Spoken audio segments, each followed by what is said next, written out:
Yes, we are live. Good evening to you all. On behalf of Team Manajuri, it gives you a great pleasure to invite you today to today we have with us Dr. Samhita Barooah, who is a social work educator, practitioner, and freelance consultant and writer. She identifies as a queer person, rediscovering with diversity of thought, action, and communication.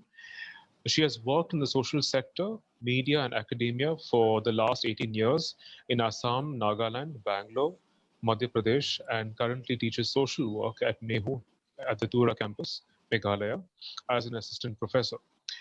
She founded a homestay named Haiku Home in 2011 to support her retired parents and continues to recycle utility stuff from home waste. Her doctoral work is based on an ethnographic study with the Naga women farmers in rural Nagaland, which is an ongoing journey of feminist solidarity in research, action, and reflection.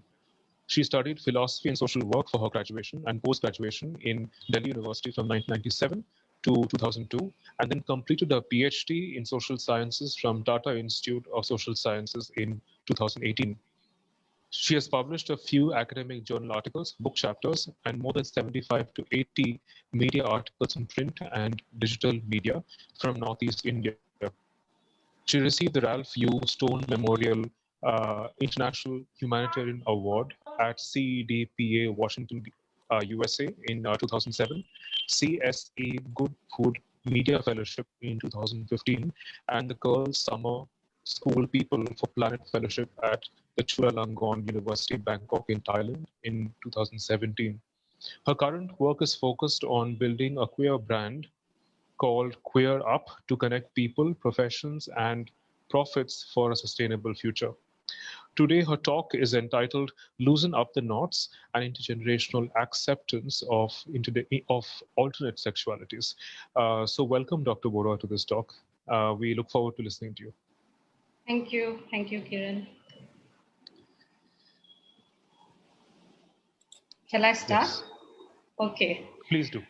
Okay, all right.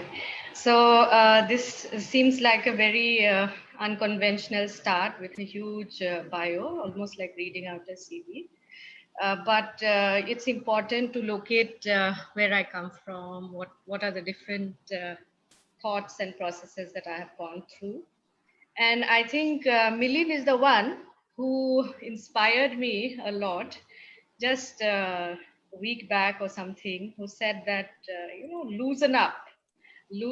And that was something which triggered, and I was so happy to loosen up. And that's how I titled my today's talk and today's interaction. I have ventured in many things, but for sure, it's a very interesting journey of knowing people, knowing ways of work, knowing how things move around, and also rediscovering many things, rediscovering myself, rediscovering the idea of the self, and then how do we understand one's own identity, and what is it that we want to carry forward, and what is it that we want to discard. There are so many such kinds of things which I thought will be useful to reflect upon. I would share my experiences of working in different sectors, as already mentioned by Kiran. And I was told this should be a talk related to gender and sexuality. And this has been a topic which has been a kind of, it has been, I think, overly discussed, overly misunderstood, and overly distorted in many ways and forms. And I remember those days when I used to work with an organization called the Northeast Network in Assam. And there used to be a lot of gender sensitization sessions. And every time such sessions were planned by different agencies and organizations, and my colleagues who probably will be here also, some of them, they used to share that, you know, the gender session is always post lunch, right after lunch. So post lunch is when you sleep. Okay, so it's a session where you can just sleep through. Okay? Then I remember a neighbor of mine who teaches in a school, and she says, "Okay, I teach class 8, 9, like that. And when it comes to the chapter on reproductive health, I tend to skip it. I don't discuss it, you know. I think class 8 or class 9, like that. So that chapter, I normally skip it. So these have been some of the ideas or thoughts that have gone across. And to live a life of a person who is questioning, who is queer, a person who has accepted oneself with a lot of resistance within oneself and with a lot of resistance from the outside. It has been a very fascinating journey. It has been a journey of lot of ups and downs, but along with that, there has been a lot of, I think, support, a lot of understanding, and myth breaking also, which has happened, as I can reflect today from where I see myself in the last 30 years or 40 years. You know? So and to be able to talk about it with across generations, to be able to discuss about your own self across the generations, it takes time, and it really is a very, very challenging journey. But still, I have tried. I have tried my best. I'm very happy today that people have been listening to what I'm trying to talk about or share. I asked Kiran if I can read some poetry, and Kiran said yes, I can. So with his permission, I thought I'll start with some poetry also. I write in 3 languages. I write in Assamese, English, and Hindi. In Hindi, I have a poem in Kadambari, which was published on 8th of March in the year 2005. So I don't know whether I'll be able to read that poem out or not. It's quite a long poem. I also have to do justice to the the subject, but my poetry also has a lot of things which we are trying to discuss or we are trying to talk about. Yeah. So I will start with my own, first with my own poem, but this is in Assamese. Yeah, this is in Assamese. And this is in a gist. It's about, you know, uh, how much can we live with masks on? I mean, this is for Kiran. He told me that I need to translate a little bit. So I thought that this would be the best. I have not yet titled the poem, but how much can we live with masks on? Let us keep it like that. I'll read in Assamese. Is that fine with the audience? And then maybe we can reflect upon it later. মুখা পিন্ধি আমনি লাগিছে, মুক্ত আকাশৰ দৰে আদৰিবলৈ মন যায়। ৰামধেনুৰ দৰে বিচিত্ৰ মোৰ আশাৰ পোহৰবোৰ, বিভিন্ন লহৰ আৰু বিভিন্ন সুৰ, মই যেন এখন বাৰে ৰহণীয়া সমাজৰ সজাগ সেনানী। এনেহেন সমাজ য'ত মানুহ সদায় সমাদৰ আৰু সহনশীল। মুখাৰ আঁৰত মোৰ যেন জীৱনটো লুকাই গৈছে, মই হতাশ হ'ব খোজা নাই।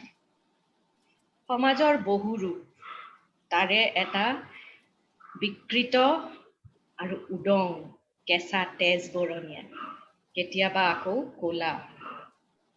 আমি সেই সমাজৰ মানুহ, নিজকে মানুহ বোলাটো টান মানুহ যদিও আমি মৃত আমাৰ সামাজিক ৰূপ বৰ জটিল বিদ্ৰূপ আৰু বিষাক্ত মানসিকতাৰে ভৰপূৰ আমি বেছিকৈ আলোচনা কৰোঁ কিন্তু আমি আত্মসমালোচনা নকৰোঁ কোন ভাল আৰু কোন বেয়া মানুহৰ সমালোচনা চলি থাকে ভাল বেয়াৰ খেলাত জীৱনৰ ৰংবোৰ যেন হেৰাই যায় আপোন পৰৰ লুকা ভাকুত নিজৰ সপোনবোৰ লুকাই যায় সহযোগী আৰু সহনশীল ভাৱবোৰ কৰবাত হেৰাই যায় সদায় সন্ত্ৰাস আৰু আতংকত আমাৰ জীৱন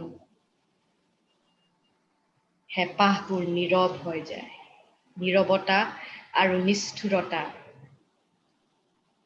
আমাৰ লগৰী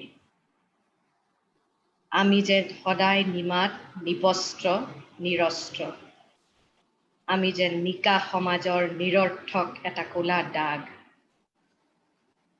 আমাক ধুবলৈ পানী নহয় তেজৰ ঢৌ যেন বৈ যাব সমাজে যেন আকৌ জন্ম ল'ব সভ্যতাই যেন উভতি আহিব আমি যেন আকৌ নিকা হৈ যাম I'll stop at this and maybe then we'll go to our PowerPoint which I have prepared and then maybe come back to some fun poetry again. Kiran, are you with me? Yes, absolutely. Okay, all right. So this was more of a reflection of the diversity that we go through, the kind of masks that we have to wear, the kind of, the fate of being a deviant which hits us constantly, and how we want to rid ourselves of this, and sometimes we have to, I think there's also a lot of bloodshed in this process, and sometimes even blood is not enough, So it's about that. It's just about that. Thank you. Is somebody going to share the screen? I mean, yes, ma'am. I'll do that. Okay, all right. Thank you.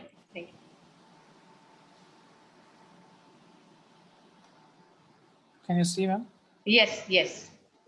So as we are moving on to loosening up the knots, these were the knots that was in the mind. These were the knots that really affected people like me. And I think this is a very great platform to talk about how to, loosen up these knots. And I'm sure these knots might be really affecting a lot of people. And let us look at what we have in intergenerational acceptance of alternate sexuality. Next slide, please. Yeah. So we first go to the roots of acceptance. Acceptance is a word which is otherwise very casually used, but in social work terminology, acceptance is a principle, and it is one of the most important principles. In fact, the first principle which social work students, faculty, social work researchers, academia, everyone is very, very familiar with, because without acceptance, we cannot develop any form of understanding, empathy, or relationship with anybody for that matter. So when I'm talking about the roots of acceptance, I'm starting first with the self. And when I say the self, suppose it is myself, and if I'm talking about my own self, how I accept myself, it's a very, very important aspect, because that is something which we all struggle with when we begin our journeys of life, whether we accept ourselves as a woman, a man, a trans person, a person with non-binary identity. How do we accept ourselves? I think that itself is a very important process which we normally skip and we do not, think about it, and we are just given what others want us to accept ourselves. The second category is others. So how others are accepted by us, or how others accept us. So that is another form of acceptance, which is extremely, it is something which where friction starts. I mean, that's where the friction begins, and that's where identities clash, and that's where a lot of people, either conform or they deviate. So these are areas which we need to look at. And then comes the rediscovered self. So the rediscovered self of acceptance, that I am a queer person, or I am a trans man, or I am a transgendered person, or I am a bi-curious person, or I am a gay person, or I am a lesbian person. I think that rediscovery of self is also extremely important, and that is what a lot of activists have been also talking in different forums, that it took me so much time. It took me 20 years, 25 years, 18 years, 15 years, 30 years to finally accept or rediscover myself as I am, like that. So that rediscovered self is again a very, very important root of acceptance. And then comes the communities of solidarity. Yeah? So that acceptance can happen through people. That acceptance can happen through a community which is from within the persons who identify with a particular gender identity or gender expression or a sexual orientation, or a community which may be outside that particular realm, or which can be probably across various denominations. So that community of solidarity is again extremely important. Today, there is a huge pressure about intersectionality. And in intersectionality, people are including people with diversity, people with difference, people with shared history, or people with a conflict situation, or people with a disability. I think these are diverse forms of communities of solidarity who are coming together. In fact, there is a campaign now which is going on, which is hashtag if we do not rise. So they are bringing in the whole idea of convergence and inclusiveness in their understanding of this acceptance. And this is very important to locate. Can we go to the next slide?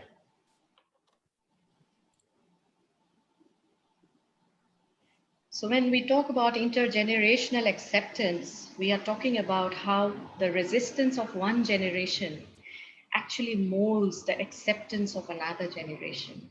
Yeah. So we would not know if we had not resisted.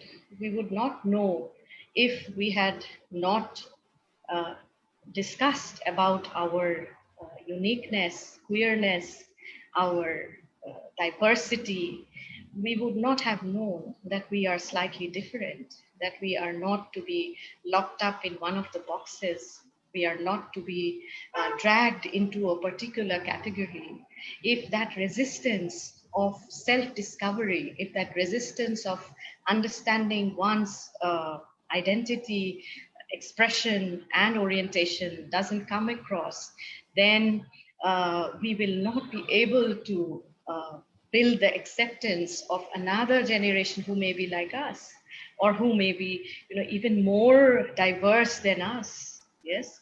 So these are this is the tussle, I feel, and that's why this seesaw slide, where we always think about molding the acceptance of another generation because of the resistance of one generation. And that itself actually talks about the intergenerational acceptance, or intergenerational friction, or the relationship which actually troubles a lot of gender identities.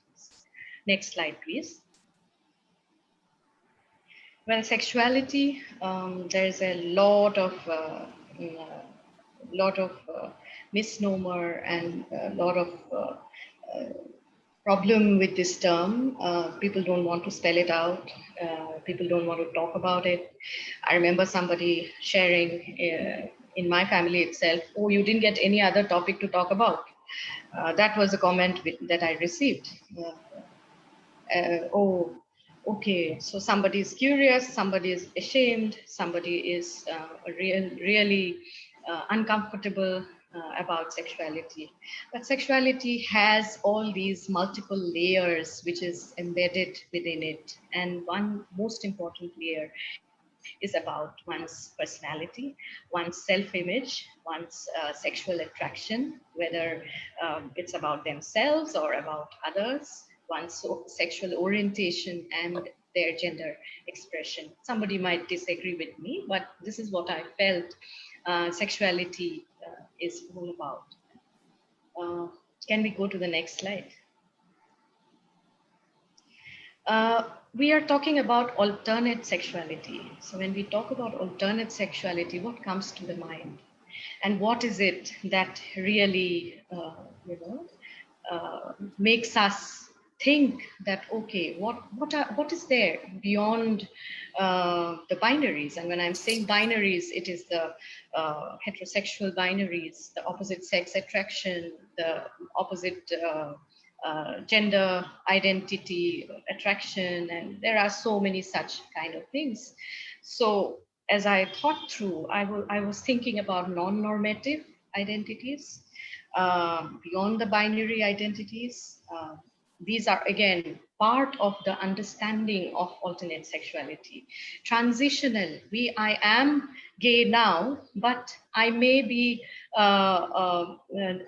different afterwards. I may be asexual afterwards. I may be autosexual later, and it is also a political construct. It is a political understanding of your own self, and it is a political construct of your extremely intimate and personal self, which actually is covered in layers of privacy and different kinds of layers, which is very, very difficult otherwise to understand. Yeah. So I feel this political construct is also equally important to understand alternate sexuality.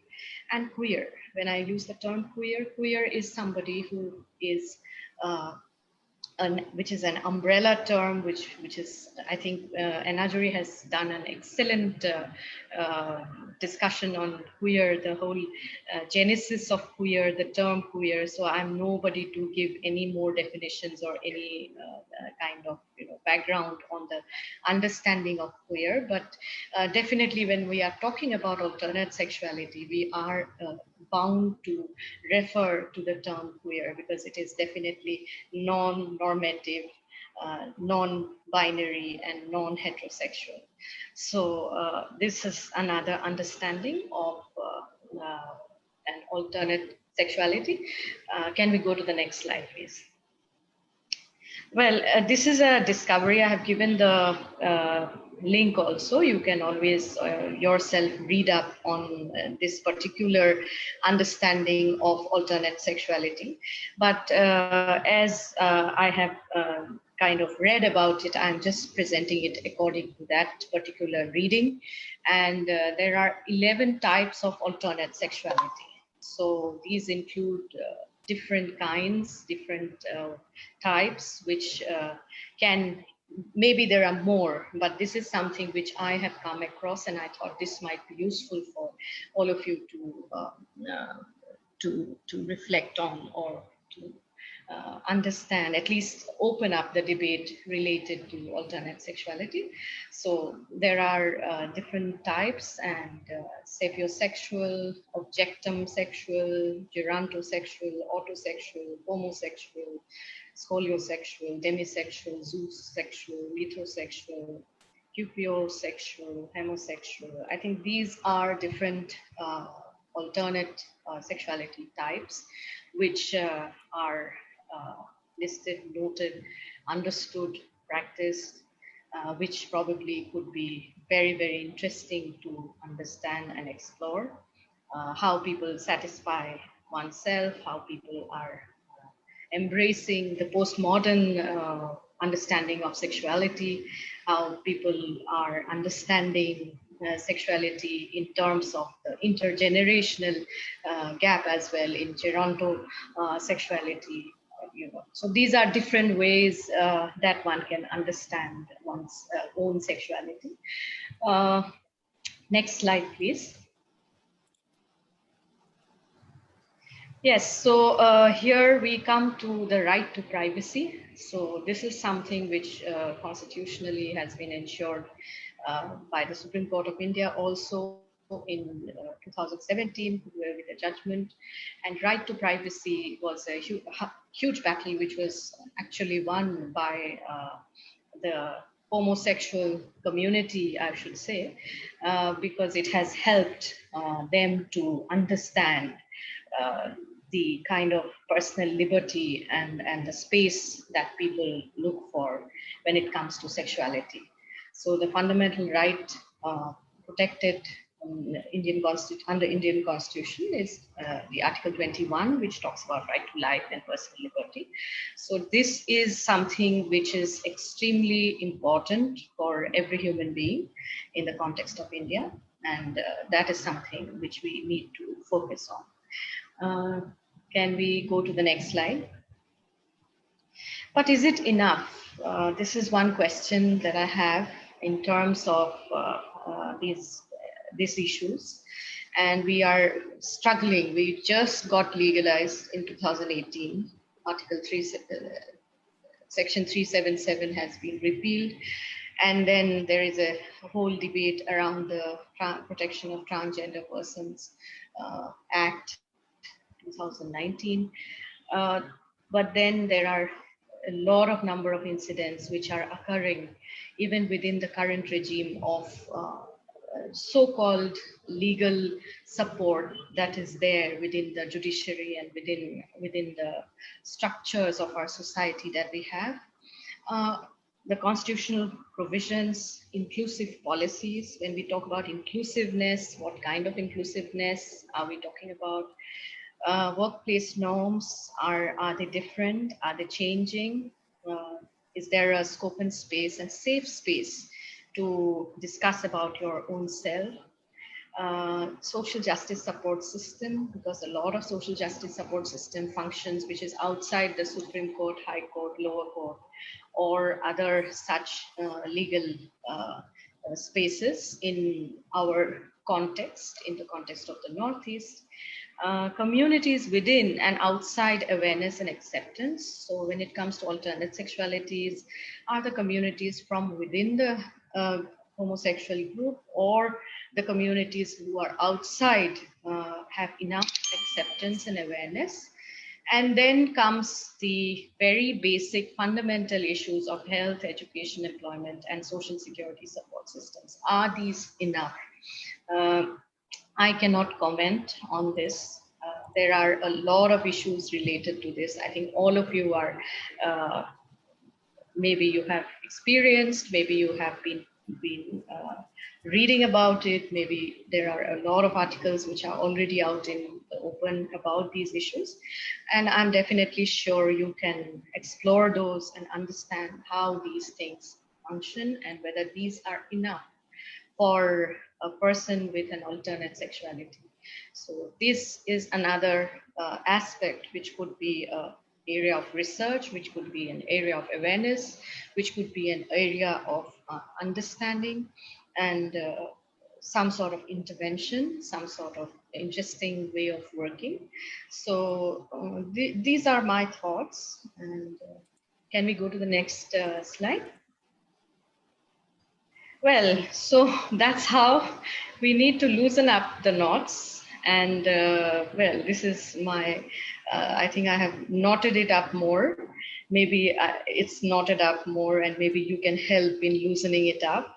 And maybe in the discussion or in the discourse we discuss in future, we can still talk about it. Next slide. Yes, I think that is all from my side on this particular topic of listening to me regarding alternate sexuality. So yeah, so this is it. And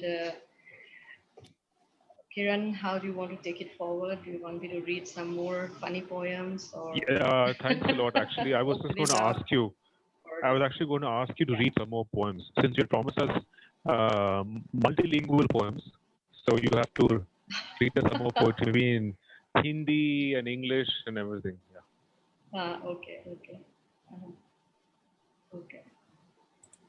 What do? I read the poems, right? Please do. Please do. Oh, okay. All right. Okay. So the next poem that I'm reading, it is a Hindi poem, and it's called Sacha Khwab.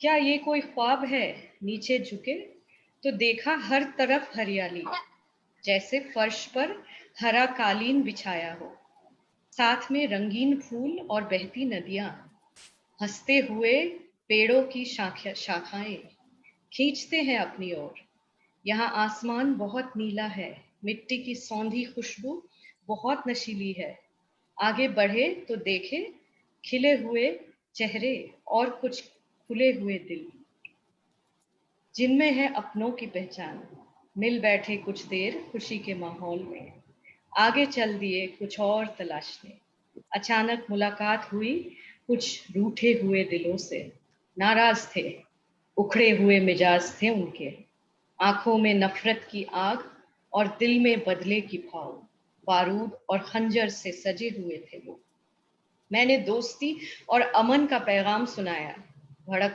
उठे वो कहा नहीं है अहमियत इनकी इंसान पर सिर्फ भरोसा टूट गया है अगर कोई नाता तो सिर्फ जंग का जिसका ऐलान हो चुका इस जन्नत को जलाकर हैरान थी मैं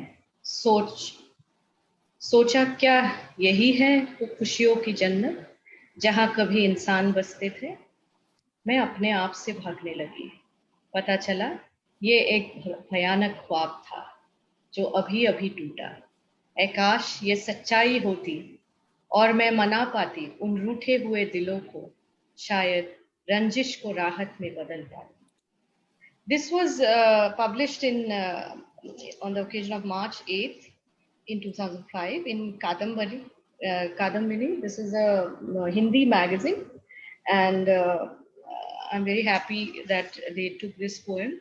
And I normally write poetry in Hindi in Roman script, and then that is kind of transliterated into I think Hindi and that is shared. So these have been my musings, I should say, that I have been doing. And do you want to share any English poems also? Oh, I didn't look at the English ones. Okay. There's one in thumbprint. Yeah, no, there's one in written on I'm Gender Equality that is already published in the Thumbprint magazine. Maybe you can refer to that.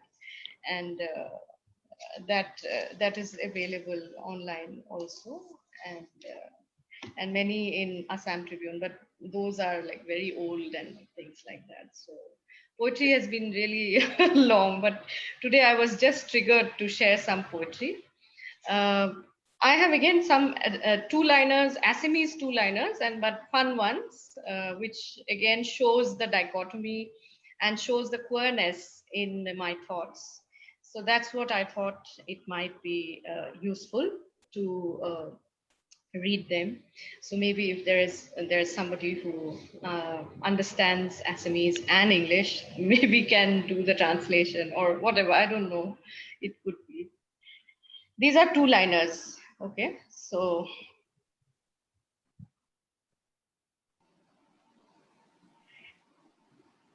সেই নীৰৱ নিতাল ৰাতি তাতে আকৌ শিয়ালৰ হোৱা বিজুলীৰ চমক দবা পিটা বৰষুণ তাতে আকৌ এটোপাল চকুলো তৰাৰ খেল ধেমালি জোনাকৰ হাঁহি তাতে আকৌ জোনাকী পৰুৱাৰ উফুন কেঁচা মাটিৰ শীতল স্পৰ্শ তাতে আকৌ কেঁচুমুটাৰ দম চৰাই চিৰিকটিৰ গীতৰ টান তাতে আকৌ মেকুৰীৰ মেও বতাহত উৰি ফুৰা চিত পখিলি তাতে আকৌ উৰণিৰ আঁৰ ৰামধেনুৰ উজ্জ্বল ৰেঙনি তাতে আকৌ বেলিৰ লুকা ভাকু শ্ৰমজীৱী মানুহৰ এটা কষ্টৰ দিন তাতে আকৌ একাপ আদা দিয়া চাহ আশ্ৰয়বিহীন এজাক নঙঠা শিশু তাতে আকৌ এটা ললিপপ আখৰৰ লুকা ভাকু তাতে আকৌ computer now we'll have to call it mobile সেই সুপ্ত মানসিকতাৰ ছাঁ তাতে আকৌ ডেকা তেজ হিংসা হত্যা হতাশাৰ হেঁচা তাতে আকৌ ৰংমনৰ খেলা নিষ্ঠুৰ নিৰ্যাতনৰ মাজত নিপীড়িত তাতে আকৌ নীতি শিক্ষা ভৰ বাৰিষাত বানৰ লীলা তাতে আকৌ শিহুৰ খেলা This is about the floods and then the dance of the dolphins so these are like small anecdotes reflecting the ecology that I have grown up in আকাশচুম্বী অট্টালিকাৰ ঢৌ তাতে আকৌ ভিখহুৰ জুলুঙা সমাজবাদ জাতিবাদ নাৰীবাদ গান্ধীবাদ তাতে আকৌ যৌৱনৰ ফিৰিঙতি আশাৰ কোমল হাঁহি তাতে আকৌ গেঙেৰি সেই জীৱনৰ জটিলতা তাতে আকৌ সৰল সপোন এমুঠি বন আৰু একুৰা জুই তাতে আকৌ গণ আন্দোলন নিমাত সমাজ সজাগ হ'ল তাতে আকৌ অসম বন্ধ লিংগভেদ সমাজৰ শত্ৰু তাতে আকৌ লাও সদায় পাতৰ তল সেই মেঘে আৱৰা সেমেকা ৰাতিপুৱা তাতে আকৌ লেপৰ তল সেই ভয়ানক দৃশ্য তেজেৰে জৰ্জৰিত তাতে আকৌ এজোপা শেৱালি ফুলৰ গছ সেই নেওতাৰ সুৰ আৰু ইংৰাজী পাঠ তাতে আকৌ শিক্ষামন্ত্ৰী গ্ৰেপ্তাৰ সেই সেউজ বিপ্লৱৰ ঢৌ তাতে আকৌ ভোকৰ বাবে আত্মহত্যা পকা ধানৰ মাজে মাজে এখোজ তাতে আকৌ বাট বেং I think I should stop here, otherwise people will really run away and they must be already getting very bored. And you are getting very bored with all No, this. not at all. In fact, on the contrary, I was just thinking about how the Assamese language sounds so beautiful when you read out your poetry. Very nice. Thank you. Yes, wonderful. So maybe I will just start the discussion, and then the participants may actually, post your questions in the chat box, or maybe unmute yourself and ask questions. You are welcome to ask your questions in English or Assamese or even Hindi. So please do so once I'm done. I just have a few observations. One is, of course, what you said initially, that the significance of acceptance. That acceptance is something which operates at the level of the self, but also the level of the community and society. And the fact that this is a kind of a constant process. I got the sense that you can't privilege one over the other is what I'm trying to say. I think they both interact with each other in very complex ways, in ways that you can't always anticipate, right? Because I think it goes hand in hand, self-acceptance as well as social acceptance. The other observation is, of course, since your topic itself talks about intergenerational, acceptance. One thing I do notice, and I take this observation also from literature, which is that you may have come across maybe short stories or novels where a lot of writers are trying to also undo the tradition versus modernity divide by having characters who don't, like, generations of characters in a family that don't necessarily coincide with tradition and the modern, and I'm just thinking of some of these short stories I've read in Tamil, where you have three generations of women, a grandmother, a mother, and a granddaughter, and the grandmother ends up being surprisingly accepting and liberal when compared to the mother, and she seems to have a very interesting relationship with her granddaughter. So it's very interesting how that the evolution of acceptance across generations is not always a straight path. It's not always a what should I say, a uniform path. Sometimes you end up having, I'm sure you've seen in your own family where you suddenly have an elderly person or a senior person who ends up being surprisingly accepting.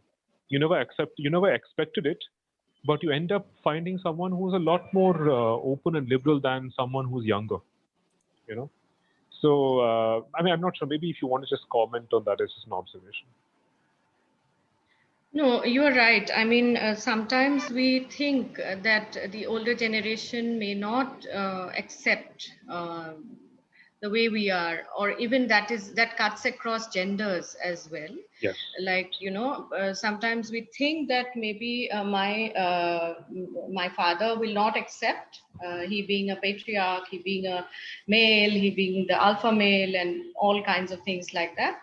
But it was very, I found it very comfortable to discuss today's topic actually with him. That, I'm going to talk about these 11 types of sexuality, alternate sexuality. And I'm going to just talk about these issues. Okay. There are different reactions in different ways. Okay. But sometimes it's really a surprise that they are fine with this type of discussion or the idea, or and as long as it happens like in a space which is not very intrusive to them, it is all right. But if it happens, right. say, in a very different platform or a space, as long as this is a part of an article or a story, as you said about short story, or as long as it is part of a play. Like I remember watching vagina monologues with my mom, and she was feeling so shy, in that ITA Machkwa Center. Everybody went, we were in the queue, and then people are looking at me that I was going with my mom. And both of us had a hell of a time, and we laughed and laughed and laughed. And we had so much fun in watching vagina monologues. But she was also like, oh God, they're talking about all these things. Oh God, they're talking about all this, So that has been the experience of being with people, and we can't resist it in a big way. That the problem is left unresolved, especially when it comes to our older generation. Yeah. And we cannot move them. Like I've heard sometimes we discuss, and sometimes my mother is very strict about effeminate characters in the TV, which comes out in serials and all that. And she's like, oh God, I really don't like this kind of men who are like, not manly. That's the term she uses normally. Okay. So then definitely I discuss. After that, I will be like, why do you say that? What is the problem? Why is it that you are looking at men only from a particular perspective? Why can't men be also wearing florals and not just stripes and checks and just plain shirts and all that? Why can't they have other things? Or they can't wear puff sleeves, or they can't wear other things, So, so discussions around these issues we have to do to ensure that there is some sort of a dialogue. At least it's not that everything is hunky-dory and I never faced resistance, or I have never faced any form of discrimination for being who I am. But it has been a struggle, but we cannot give up. And if we cannot talk about it within our most intimate circle, then how can we talk about it outside? How can we discuss about it outside? Of course, this logic doesn't stand for many people who have been ostracized, or who have been discriminated, or who have been in fact killed because of family honor also. So I do not generalize it here, but this is a very contextual experience, and I feel that we need to build some sort of dialogue around these things and find ways to negotiate with congeniality, with understanding, with support, because it's like bringing two different worlds together. So completely different worlds. I mean, the way they have been socialized, the way they are forced to be a man or forced to be a woman has been extremely sometimes restrictive for them. Yeah? So Yes. Absolutely, absolutely. I think you're right about that. I kind of notice also the contradictions in a lot of people we know. They seem extremely liberal about certain things, and they seem extremely conservative at the same time about something else, especially about things that you expected them to be liberal about, but they're not liberal. So it's. I think people are just full of contradictions, and you can never anticipate these things. I also wanted to also ask you about, what is your, since you recited poetry, and you also talked about your learnings from social work and your understanding of gender through social work and sociology. What for you is, according to you, is the relationship between the poetic and the political? Since these are two media that you have used in your talk, do they coincide for you, or do you also see, for example, the potential that the poetry has in terms of trying to express something that you would not be able to express in, let's say, everyday speeches or political discourse? yes, I think a very deep connection, I should say, and a very creative one. Okay, I know now poetry has become. I remember there were people who used to laugh at my poetry. I remember a lot of people, oh, well, this is very poetic, change this or change the title, or this is only the job of the poets, And today I can see when there is confinement, when there is so much of rigidity, when there is so much of political, I should say, restrictions about freedom of expression. I think today poetry has found its own space, and poetry has reclaimed its space, which was kind of dying at some point of time. Yeah. So I feel it really values the kind of expressions which otherwise you cannot express, and within the realm of creativity, this is something which gives you freedom. And this freedom can be, of course, nowadays there are a lot of regulations, etc. But definitely poetry and then different languages also would be extremely important for us to keep these thoughts alive. We need to keep the thoughts alive. I mean, otherwise, whether it is the thought of difference, whether it is the thought of creative uh, distinctiveness about oneself or about a particular idea or about a particular group identity, and these things flow in through this kind of a creative I feel platform, right?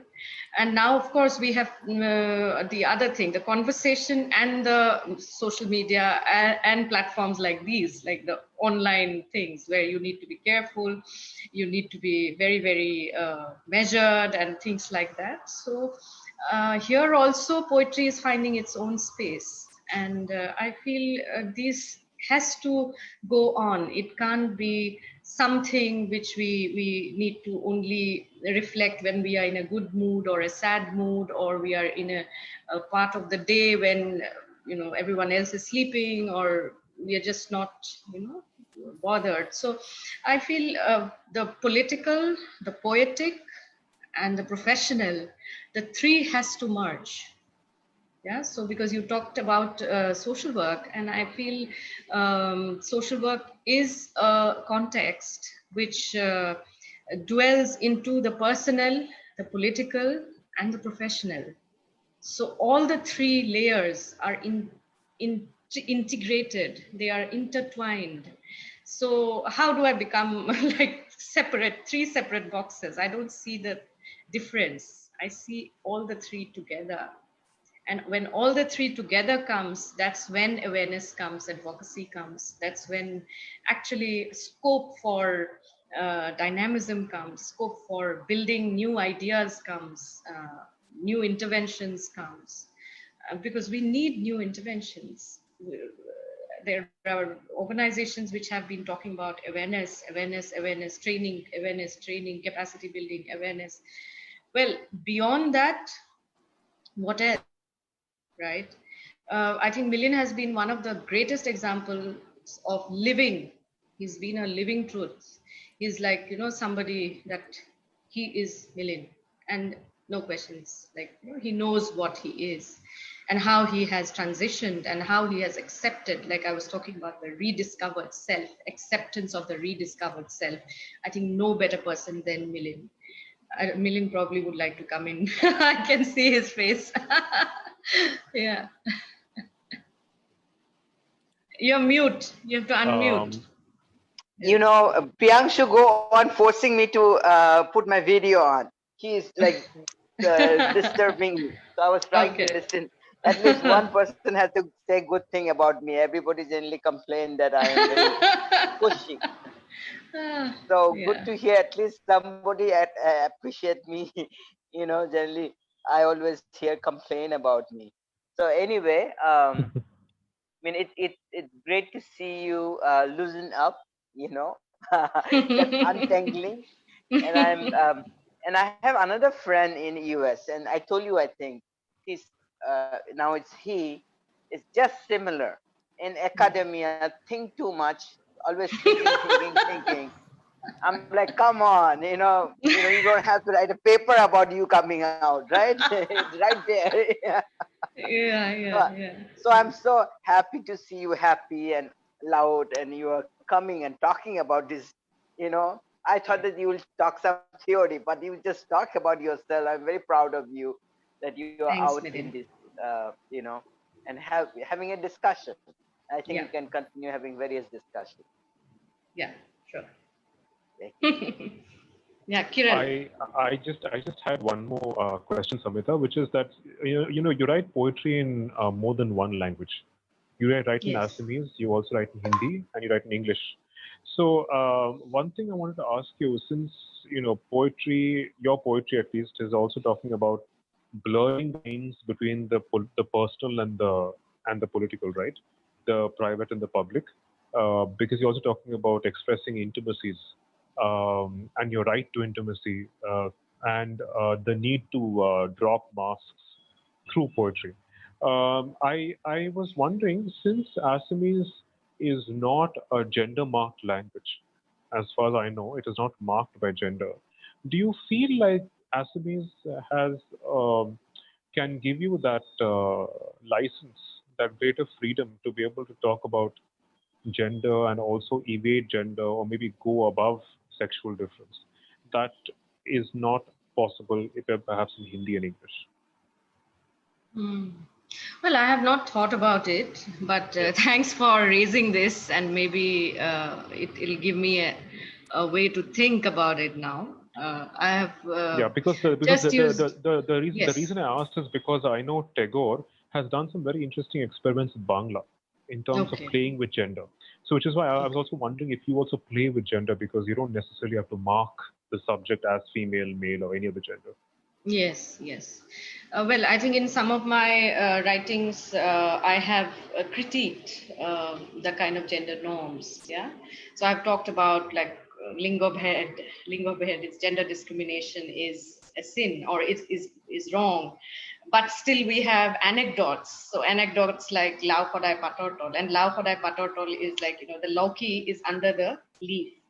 Yeah, and that is used, it's a connotation which is always used about women, that women will anyways always be under the leaf. So that is like how the patriarchy revolves in the context of Assam. So in that context I had written those lines, and well, the language gave me that freedom, though I have not I have not engaged myself too much into Assamese poetry, but these have been just small scribbles which I thought would be very relevant to discuss in this forum.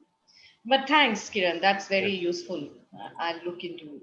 I was also glad that you talked about humor, because humor is very important. I mean, there's no reason why. I think one of the familiar charges against a lot of LGBT folks is that you're not funny enough. Like, why can't you be a little funny? I mean, like loosening up, basically. Like, use humor to also critique, to also subvert, to also Yes. transgress. So Yes. that's great. I'll just look at some of the questions that we have in Yeah. our chat box. Yes. So the first question I see out here is what is your take on the perception of the millennials on the acceptance and articulation of the self, on alternate sexuality and towards others? So, what is your take on the perception of the millennials on the acceptance and articulation of the self, on alternate sexuality and towards others? How do we work with the parents who are in a state of shock one fine day when they discover the sexuality of their children? Mm. Yeah. Well, if you talk about perceptions, this is something which the millennials are going through. Uh, a lot of resistance within themselves, a lot of self-deception, a lot of I feel pent up feelings which have led to suicides, which have led to attempts of suicide, which has also led to millennials running away from homes or not talking about the discussions at all. This has been a situation when it comes to the millennials themselves. Yeah. So whether it is about their asexuality, whether it is about a person's bisexuality, whether it is about a person's heterosexuality or homosexuality, I think these are the four frames where one positions sexuality in terms of alternate sexuality also, apart from the others which I was discussing about. A lot of millennials are now exposed to the variety. They are exposed to experimenting, and they also think that this could be a passing phase, right? And even the generations, their senior generations, people in the parents or others, a lot of families that way think that this is a passing phase. Okay, this is temporary. This is just a adolescence period. Okay, this will pass. It's going to pass. So that is the kind of reaction that we have noticed, or that is something which one has understood. And people have not been there are no conversations around this, and nobody would like to converse about it. Okay, fine, you are gay, you are trans man, you are bisexual, you are lesbian, you are pansexual, you are demisexual. Just keep it to yourself. Big deal. You just shut that mouth up. That has been a reaction which we have grown up in. But I have hardly heard about millennials. A lot of millennials I ask, like younger people, so they're like, oh, we are fine with it. Okay, we are okay. And from classroom to classroom it differs. Like, I can only talk about the millennials in the classroom that I teach or I am part of. So there are people who are open about their identities, expressions, or they come up to me. Recently, one of my students told me, "Oh, ma'am, before my marriage, I was also a tomboy like you." Very bluntly she has put it. And she said, "I was also a tomboy like you. I really like your style and I really like your this thing and all that." So people relate to me in that sense, in terms of the millennials. Yeah. So I think they're very accepting. They're very, it's a mixed group. I can't generalize, but some of them have been like that. While I used to have a lot of people who are like, "Oh, ma'am, this is all like against Indian culture. Oh, ma'am, how much should we compromise, or how much should we accept? There is a limit to acceptance." We've had discussions around those lines also from millennials, that way. And as far as parents are concerned, I think a culture shock. I think sometimes the transitions definitely gives a shock the transition, not only I'm talking about the personal individual transition, but transition from rural to urban, transition, geographical transition, or the transition from, say, a very closed community to a very, very anonymous community, because cities, that way we are very anonymous, anonymous. I mean, it doesn't matter who's doing what, that way. So a lot of parents, I feel, are in that flux, in that extreme pressure, whether to accept or not. Even a lot of friends of mine who are parents, and who I keep saying that, if your child comes out, or if your child should have a choice, so people are scared. People are really scared. Or sometimes they say, don't be like her. Like, I remember a cousin of mine telling her daughter or something, if I don't take care of her, she will be like you, something like that. So there has been such parenting also, but there have been also, I think, parents who are extremely open about their child's choice of identity, gender identity, or sexual orientation. And but still, it's a huge, I think, uh, huge secret. It's a dark secret which doesn't come out so easily. Yeah, it's closeted. It's a lot of issues are attached to it, and things like that. Yeah, in fact, maybe we know from the pandemic situation also that there are lots of people, queer people, who are stuck at home with homophobic families. They don't know how to handle them. There's no way of escaping. You can't go Yes. and get in touch with your network of supporters and your counselors, and you can't get work. And Yes. in fact, a lot of heterosexual marriages apparently also breaking because of the lockdown, Right. because Right. they're Right. spending too much of time with each other. Yes. Besides, of course, Yes. not having financial support, perhaps. So, yeah. Mhm, The mhm. other question is about another participant has asked, what are the challenges you face in day-to-day life? Yeah, I think I was sharing about that also. So very common ones. Hey, get up from the bus. Like, if I'm sitting in the bus, so from behind, my hair is short. I don't wear earrings. So people, and I'm supposed sitting in the ladies' seat. So just get up, and there are a lot of women who come and tell me, and then get up. So I just have to say that we can be also women. I used to struggle like that. Forget about other identities.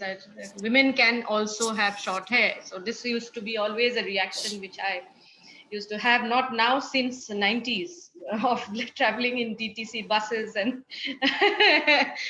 those days. Then there used to be a lot of confusion about toilet use. So many a times in public places, I'm stopped.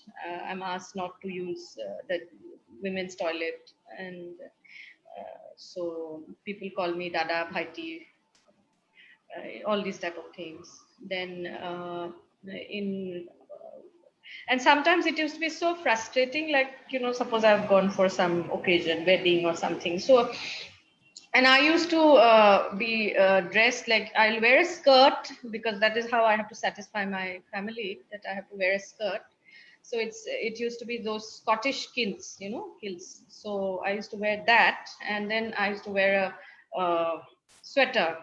Suppose it's a winter time, and also a shirt, maybe with collar or something, and then a sweater, and then niche mein there's a skirt. So people will come, so they don't see me, my bottom, right, when I'm sitting on the food table, in our community feasts and all. These are tables which are laid out like small tables. So they'll come, Bhaiti, how much should I give you? Bhaiti, it's always a boy, Bhaiti, like that. So that used to be my childhood trouble always, that I used to be dressed as a boy throughout my whole childhood. And even now, on a day-to-day basis, there are struggles about transition. There are struggles about what, I mean, how do I accept myself, me being a trans man, me being an asexual person, me being a and the gender, I would call my gender identity more like a queer, so a non-conforming kind of identity, because I like wearing all kinds of things, and I look for gender-neutral clothes, and I'll go to the gents section to look up for a trouser or a pant, or because that is what fits me, or I'll go to the ladies section for an underwear or something like that. So these are like fluid, I think, things which I have experienced, and people have been, so to say, they have been okay as such, not very drastic or not very violent about my identity, my expression. Uh, in today's times, but there are definitely issues of say discomfort which rises on my own, like for myself. I get worried. I sometimes worry, should I be a warden for a girls hostel? I mean, then people might feel uncomfortable, right? For a boys hostel, anyways, I will not be able to become a warden. I mean, that is obviously the very obvious reason. So then what, so these were very strong dilemmas while working in the workplace, also. And sometimes dress codes are there, so you have to be, say, in traditional wear. And if I don't identify with a particular gender norm of a particular dress code, then I have to struggle so much, that, oh, why didn't you follow the whatever norm that is? So I sometimes mix and match, and I find it very comfortable in northeastern states, whether it was Garo Hills or it was Nagaland. I think it used to give me a lot of freedom in terms of my gender expression, and I used to find it very comfortable there. Even in Meghalaya, it was like that. Initially, I remember when I moved to Meghalaya, especially to Shillong. Last year, I was in Shillong, actually. For 7 months, I worked with the Martin Luther Christian University. And the first thing, a lot of friends of mine told me, oh, now you have to look very, prim and proper, and you have to look very pretty. You have to wear high heels, and you have to wear gensems, and you have to wear all stylish kind of clothes, and that is how Shillong people live, and that if you're going to Shillong means you have to do that. So I remember all that, and of course, heels is not my cup of tea. I've never worn heels. It's been always a flat and a kind of, sports shoe or something like that. Yeah, so day to day, I guess we struggle. Day to day, there are such kind of topics which come up. Yeah. I'm also assuming that because you could pass off as a man, a lot of women thought you were a man, that Yes, you yes. may have also enjoyed not getting unwanted attention from men. Yes, Isn't you're it? right. You're right, Kiran. I really, in Delhi, especially in the buses, when otherwise, there was a phase in my life, a friend actually compelled me to grow my hair.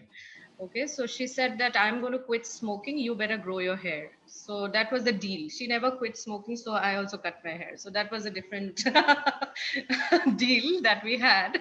But I grew my hair in that friendship. And when I grew my hair, I realized the difference, So people in the buses kind of, well, I believe such type of problems we faced even with short hair, not that it was not there in Guwahati and other places also. But yes, what you're talking about, the unwanted attention with, if I can pass off like a man, it was an extra kind of armor, it was easy to get around or walk alone, go to Yes. a movie alone, just sit in the front row and watch and move everything. It was very, very easy. No, I guess, But I guess it's also not just a short hair. I think it's also the fabric you wear, the cut of the clothes, your general demeanor, Absolutely. Yes, yes. Yes, yes. no I jewelry. also was very particular that I would not wear the, those drain pipe jeans or those, tight fit jeans. I was only hooked on to Irvin Mills Rough and Tough straight fit. 320 rupees, and that is the best for a student, and Yes. that's what I could afford, and that is what I could wear. So that was like my second skin. And my family used to hate me wearing jeans. So I remember some cousin of mine telling me that, you just come here. She works in Madhya Pradesh, and she says, just come here, we'll give you jeans, don't worry. So that was the lure of wearing jeans, and doing social work, and that too in a village, and things Right. like that. Yeah, so yes, I mean, these are issues that I Yes. have. I think Milind has questions. Milind, would you like to ask questions? Yes, I want to discuss. It's such a pleasure to have a trans now or gender queer person, an Assamese gender queer person going live among the community and talk about it. Because, and maybe we talking, maybe some people are hearing us and Yeah. may feel comfortable. So, first thing I want to talk about is I feel so proud of my family sometimes. So when I was trying to transition or thinking about it, so my good friend in Minneapolis, Assamese, said that she's very liberal, but she said, don't tell anything to the kids. Hmm. They are not grown up yet. I'm like, kids are very, actually they are very accepting. Hmm. You say that, so Millen is a man now. They were like, oh, okay. They will just accept it generally. So that's quite often the misconcept people have, right? How do I tell? They will get confused. It's like, you marry from somebody from Samhita Barooah, you become Samhita Dekase. All right, what kids care? Yeah, they're like, okay. So that's one thing I wanted. But among my family, like my sister sent my nephew to be with me for at least 3 months. And I told them that I'm not going to spoil you. So I said that this is your bike and this is the dentist place. You are going to intern over there. You are going to bike over there and blah, blah, blah. So I was not like, I said that I'm not going to pamper you, blah, blah, blah, do this, do that. And at end of 3 months, he lost around 25 pounds. And but my sister basically sent him to me thinking that I'm going to train him, like it doesn't matter what gender, sexuality and all that stuff. You're like, you train them. I have also a cousin sister, my very close cousin sister, and she was a little bit initially disappointed that I will not have kids. And that was her main, like the whole queer trans, that's not important, that me not having biological child. So because she wanted, like, she thought that my kids will be smart somehow. So I thought that, don't worry, I'm going, your kids, you're going to have kids, no, I'm going to guide them. And since that day, she always makes sure that whenever I come back to India, whenever I'm in Assam, her kids always talk to me. Even now, they are very quite close to me. They would ask my advice and stuff like that. So, and I'm glad to, and often I'm lucky to have this liberal, Yes. family.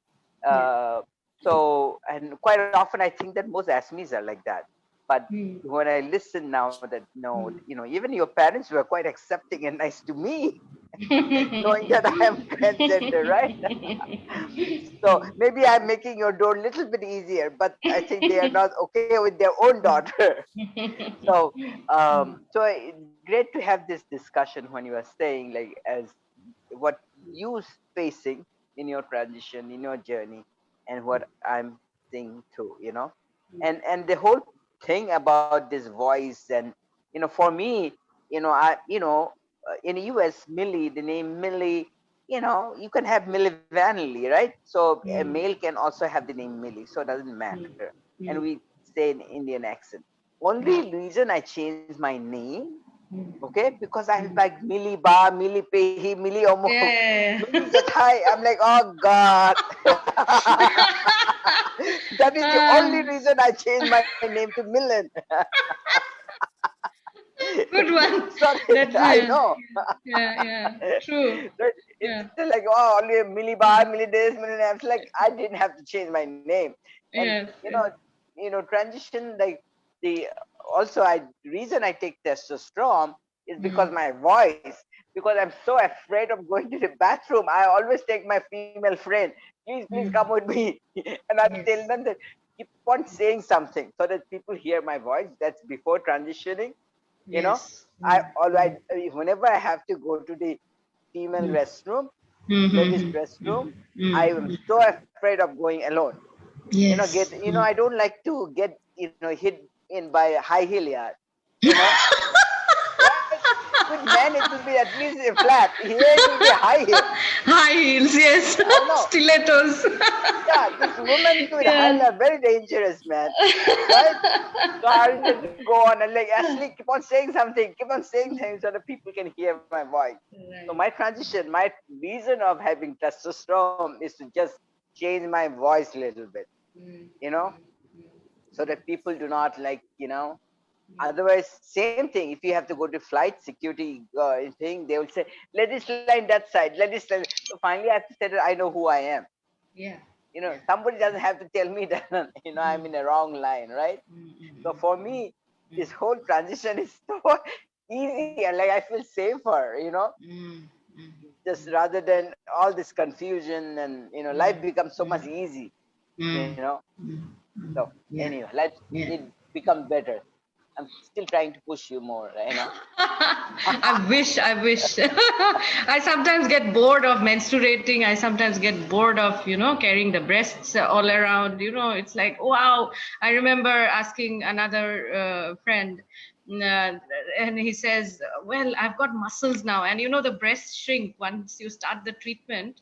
So it's Yeah. like, that was the coolest, motivation that, oh, wow, you will get rid of this things and you Yes. will be so free. Yes. So yes, I mean, this was something in the mind, but I don't know how to tell in Tell to I who? think To your people parents? now, of course, you have opened it up. You have just opened me up all over. I don't know what reactions will come in, but So yeah, that I mean, what the hell, loosen up the yeah. knots. Yes. You have to live for yourself. So Yeah, you are independent. You are not harming anybody. You are yeah, so right. you have to be happy. You have the right to be happy, Yes, right? absolutely. So True.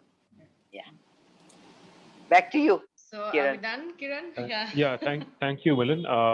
So audience, if you have any questions, please unmute yourself. You can ask questions in Assamese or you can ask in Hindi too if you like. Audience, any questions?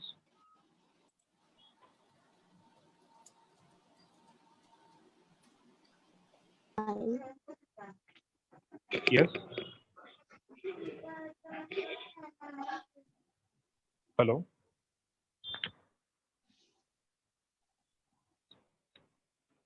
Questions from the audience?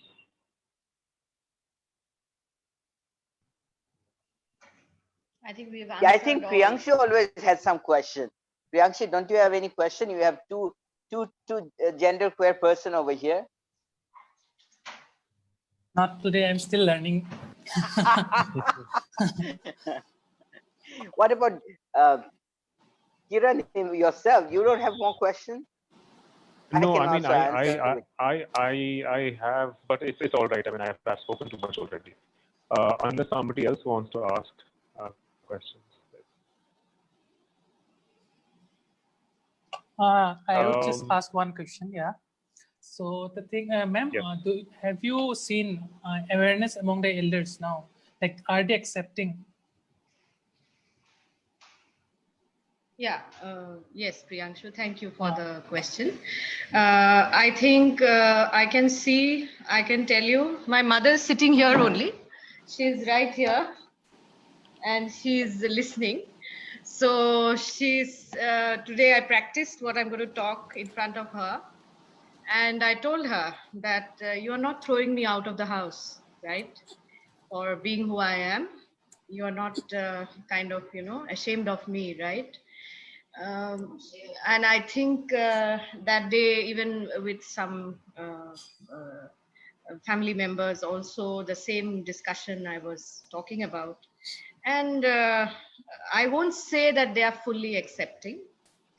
They are they are very, very kind of, they just prefer to keep quiet, or they just want you to not say all these things. Um, but I would say that at least they do not react violently, or they do not react in a complete disapproving way. They would like to hear about it, but in closed spaces, maybe not in, like, say, open in the out. In closed spaces, if it is one-on-one, they would listen to you. Yeah. This has been my experience of talking to elders. Not very, of course, only my parents who are here. The rest of them are not, I'm not sure how they react, respond, or how they talk, think. I'm not very, very sure about them. But I have a lot of cousins who are very happy and open about my identity also. Um, and who are kind of, all right, if you have decided, or if you have thought about it, oh, I mean, that is all right. They are accepting. So I feel safe that way. I was not sure in the family circle whether to come out or not, because most of them are very cis and heteronormative. Most of them, practically most of my immediate cousins that I have. Exceptions are there. There are some cousins who are also from the community. So sometimes there are also references that you don't have to be like her, or you don't have to be like him. So my parents also say such things. It's a very, I think, uncomfortable silence, which we have. Probably the first extremely difficult phase we faced was about 10 years back, or 10 or 12 years back, when I first came out, and I came out in a very, very strong way. And I was like, I'm politically lesbian, and I was like that. And that was related to my family in a different way. And they were just very, very regretful, and they just said that, all right, keep it to yourself, and you are kind of, uh, making a mess. That was the experience. And since then, it has been part of the activism, which is more important for me, more than my own personal self. I think there is because of this kind of activism, because of the visibility of these issues now in public space, because of pride, I think now things are fine. So as long as you don't drag them, they're fine into it. You can do whatever. So that kind of a relationship is there. Yeah. I think there's Thank you, something ma'am. in the chat Yes, box. yes. Yeah. I think So it's thank you. Bubbly's question about my best friend doesn't support the bisexual, gay, and lesbian. Her point is it against the order of nature? Do you think it's against the order of nature to be bisexual or gay or lesbian?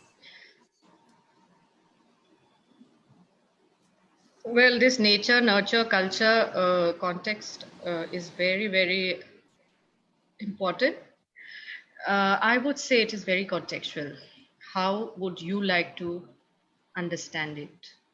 For a person from a different generation, or for a heteronormative person, it is their context, and they find it what they have been born into, and what they are, they identify with, and what their sexual orientation is, they feel that that is the most natural, normal, and the most accepted norm in society. And the problem is that society also doesn't allow you to leave that norm. The moment you leave or deviate from there, you're suddenly you become a kind of complete outcast in many fronts, not just in a personal context, but in professional, social, cultural, many fronts. So this particular context, I should say, it is very contextual, more than just thinking from a binary of whether it is natural or whether it is cultural. I should say I would like to put it from a very contextual perspective, because there are many societies where the acceptance is that it is natural also. You know? There are many indigenous societies, also many places, I think, across the world where people accept it as a natural process, and there is nothing abnormal or unnatural about it. Law has talked about it. Psychology has talked about it. Medicine has talked about it. I think all different disciplines of knowledge, practice, and research have already discussed and debated around these issues. So you don't need to resist somebody who has a problem with this idea. There are people who may have a problem with this context of nature or culture. Yeah. So Indian culture, I think, has the dynamism and the most inclusive context in the past. There are many references where transitioned persons have I think there are references in history, in mythology. We have also documented evidence. We have monumental evidence, archaeological evidence of different forms of sexuality which is displayed, whether it is in Ajanta, Ellora, Khajuraho, or various writings have talked about it. At the same time, we have the mythological godlike characters, the various notions of how Purush and Prakriti can coexist. I think that is something which is very important for people to understand. The whole notion of a very rigid masculinity or a toxic masculinity is what is actually crumbling our society. Now, whether that is coming from a patriarchal mind, or whether that is coming from a non-patriarchal mind, it doesn't matter. But as long as that perspective is there of a toxic masculinity, I feel there is a problem. So yeah, so I would say that give the person time to accept, give the person really have experience of understanding people who have come out, or who are leading such lives, or who have a different gender expression and gender identity and sexual orientation. So it's sometimes a lack of knowledge and lack of acquaintance with such communities also, which makes people extremely closed and extremely disapproving in this context. So I believe you need to find the people to connect, to change your friends. Not really change, I can't say change, but at least give the person another perspective. Thank you. There's a question from Shanjit, which is, do you see any difference between the acceptance of alternate sexuality in the academic world and its acceptance in practical social work? Okay. Thank you, Sanjeev, for flagging this. I think it's a very important question. Social work, in theory, it's like acceptance of anyone. whether you have an alternate sexuality, whether you have a cisgender identity, whether you are bisexual, whether you are homosexual, it doesn't matter. So uh, in theory, acceptance in practical social work is the first step. I mean, talking to any person from a gender diverse identity is always there will be a acceptance which every professional social worker has to follow. So that is unquestionable. But inner battles of the caseworker or person working with the group or the individual or the community, the inner battles that they have, that is something which we need to know or understand. And these are issues which we have dealt with in the past. I remember my students working in Narmada Bachao Andolan during that process and meeting Meera Sanghamitra, and the kind of experience they've had initially, the kind of ideas they had about trans identities, and then working on such critical issues of movements with them totally changed their perspective. So I feel that connection with people who are in multi-dimensional areas and who are working on various other things as along with gender and sexuality, I feel that also broadens or widens the scope for social workers and especially professional social workers. But there is a long battle to kind of long battle to struggle in this process also, because I cannot say fully that yes, they do not have biases or these biases are not there or anything. But for one thing which I can tell for sure, that such experiences really mentors a social worker into a huge level of transformation in terms of understanding themselves and their perception of the others, and accepting the different diverse identities. I think social work has tried to bridge a lot of gaps. I know of a lot of groups in Northeast who are trying to create such spaces and who are trying to build such kind of practices. Uh, I feel mm, we need to be tolerant to different people who come with multiple identities and who are already struggling with their own sense of self, and then again accepting another client or a group or a community and then working towards such issues. It needs patience, it needs support from various factors and from various sources and people. I feel there has to be mutual support in this context. I don't know if I have answered Sandeep. Thank you. Thank you, Thank you. thank you, thank you, Samhita. Thank you, Sanjeev. Thank you so much. Kiran, I want to say Uh, something. yes, please. So, Samhita, I am not sure whether you have started taking testosterone or you are planning to take testosterone, but I wanted to warn you a little bit beforehand, because right now you are saying that you are asexual, but everything changes, right?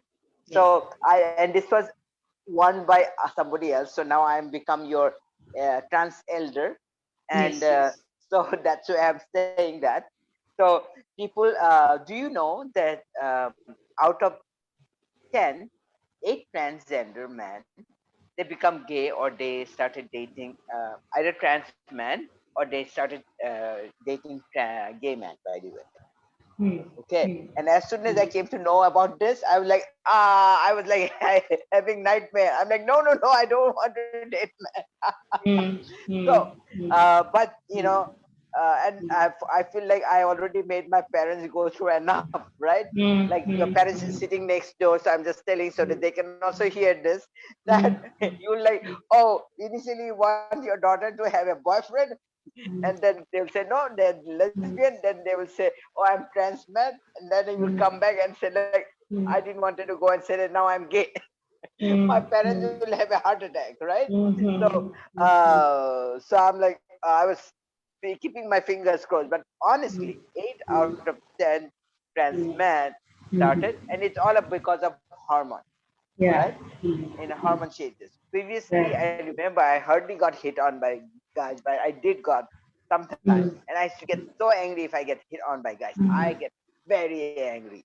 I just hate it. You know. But after I become, transition, and I remember I was in this one of these wedding, and this guy really hit on me. I mean, I was like totally, I didn't know what to tell him, you know, but I didn't get angry. I saw his muscles. I like, oh, I started realizing that I like muscles, you know. So I like, oh, good build, good muscles, you know. But so of course I like muscles, so there must be some little bit attraction. Uh, but I'm still like women. So, but that was a strange thing happened. So I do not know whether you are planning to get testosterone or not. You know, so it No, says I'm that not. I'm not, Milin. I'm not. I will I'm. ask you after 2 years later. After 2 years, Well, it will be yeah. different. Let us It see will change it. how the spectrum Yeah, accepts, or I accept the spectrum.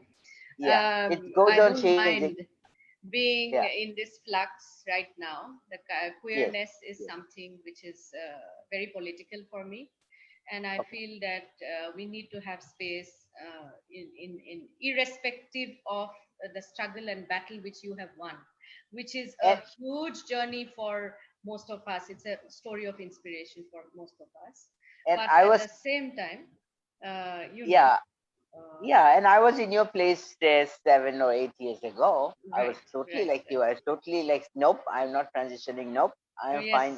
yes. So you never know. I think Just skipping and I met you when you were Millie Datta, okay? yes, 2014, right? You were yes, still Millie then, and you used to correct me always that I always call you she, like her. I always, falter in that, and you would always tell me him, him, him.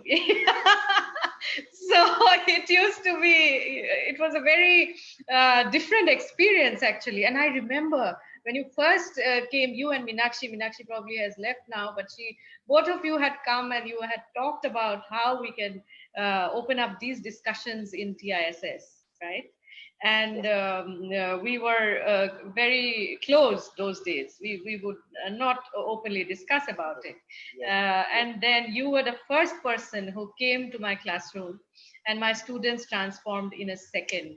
The way they said, they just told me before the class, ma'am, all this is against Indian culture. And after your class, there was a student who came up, the same student who said that, and came up and said that, ma'am, I'm going to join the Pride next month, next year, and I'll be there, in front of both of us, you and me. So I think we have created small, tiny ways of hope for people to think differently. That's yeah, and where we I would have to like to leave it. yeah, and we have to have this conversation in public platform. Yes, yes, You know, you're right. You're right. yeah, You're so the very right. people listen and people can hear what is going through our life, and Yes, yes, learn yes. from us also, our experience. True, true, true. So thank you. Thank you, Milian. Thank you, Um, Anajari, Kiran. Yes, yes, no, Priyanshu. thank you very much, Samhita. Thank you for being there with us, and we really enjoyed talking to you. And I just wish I could follow Asami's, or I would have been able to appreciate your poetry better. But yeah, thank Okay. you, Yeah. thank you everyone for being there today. Thank you. Thank you. Yeah. Thank Bye. you, Samita. Thanks, William.